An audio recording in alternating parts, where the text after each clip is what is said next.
Federal Drive is presented by GEHA, Government Employees Health Association, proudly providing health and dental benefits to federal employees and their families. Visit GEHA.com. The Federal Risk Authorization and Management Program is making a simple word change that will hopefully put to rest some long-standing confusion about the cloud security program.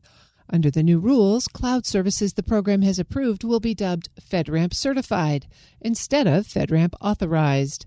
Nicole Thompson is the Security Director for FedRAMP at the General Services Administration. She talked about the latest changes with Federal News Network's Executive Editor, Jason Miller.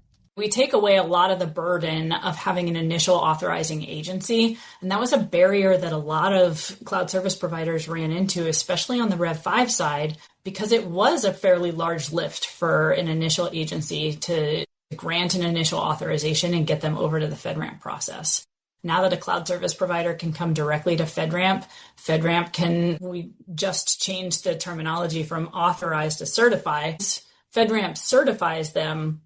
Now they can go and say, hey, we already have a FedRAMP certification. You can just reuse our certification into your agency ATO, and it makes it a lot easier for cloud service providers to become adopted throughout the entire federal market. I can only imagine the reaction from industry. Did you get a standing ovation? Did they send you candy and flowers? I mean, like this has been obviously the biggest complaint from industry about, hey, how do I get authorized? How do I get approved?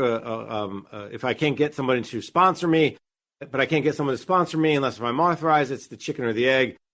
I imagine that has been the biggest piece of feedback you've seen about how excited industry is to say, hey, I can still meet the goals. The bar's not getting lower, but the process is a little more straightforward and easier. Exactly. And a lot of this was called out in the OMB memo in M2415. It took some of the largest complaints that we consistently heard from from industry, the time and the cost it took to get FedRAMP authorizations, the requirements once you were in, the significant change request process where commercial cloud service providers had to come to the government to explicitly request that they be allowed to implement changes into their commercial product offering, slowing them down significantly from innovating. There were a number of key complaints that OMB charged FedRAMP to fix. And so we're hoping that industry is appreciating some of the meaningful strides we've been taking towards solving those problems. And just real quick, because we're pushing up against a break, when you changed the term from authorized to certified, was that recently or did that happen in the last couple months? When did it happen? Yeah, it happened at the beginning of May when we released our consolidated rule set for 2026. We've been hinting at this change for months now. We put out quite a few requests for comment, put out notifications that announced our intent after those requests for comment. But another very confusing piece, especially for agency end users, was mistakenly assuming that a FedRAMP authorization meant that a cloud service provider was authorized across the entirety of federal government because they equated FedRAMP authorization with agency authorization. And so to help the agency authorizing teams integrate better with their end users, we're changing FedRAMP authorization over to FedRAMP certification so that there's a distinct nomenclature difference. And FedRAMP certification is a little bit more decoupled from agency authorization that is always and has always been required to use a FedRAMP authorized product at an agency. And this doesn't even get into the joint authorization board. That's a whole different discussion I imagine we could have. But I think some of that is, the concern had been, how do I get in front of the JAB? Well, what if only one agency has approved me? And now it sounds to me like with this change in terminology, folks can then, the path to getting that agency authorization, the path to get some sort of bigger, better is much shorter and easier. Or at least less complex. Yeah, that's certainly what we're hoping. Through 20X, you can come directly to the FedRAMP program office. We issue a FedRAMP certification. You go live on the FedRAMP marketplace, and then you can take that to any federal agency and say, hey, just reuse my FedRAMP package. Nicole, at that point, let's do a quick break, take a drink of water, take a breath, and then we'll pick it back up. I'm interested in, that's the reason why I wanted to break here is when we're time-wise, but also is the JAB something you guys are talking about these days or not too often? Not too often. Yeah. Really trying to get past the JAB days. That's what I kind of figured, yeah. For quite a few years. So we're hoping to put that kind of behind us. That's fine.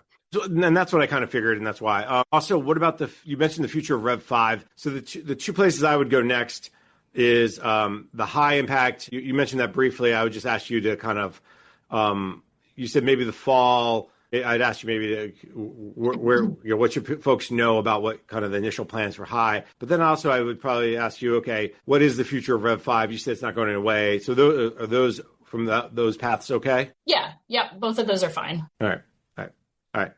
I was told we have to be quick on this because we have another panel right after this. So it's not you, it's me. They know I like to talk. So, all right. Let's go down there, and then I'll get into the agency stuff about kind of that change for agencies. Yeah. All right. Here we go. Nicole, we've been talking a lot about the low and the moderate pilots under 20X. You mentioned high briefly. Let me just ask you.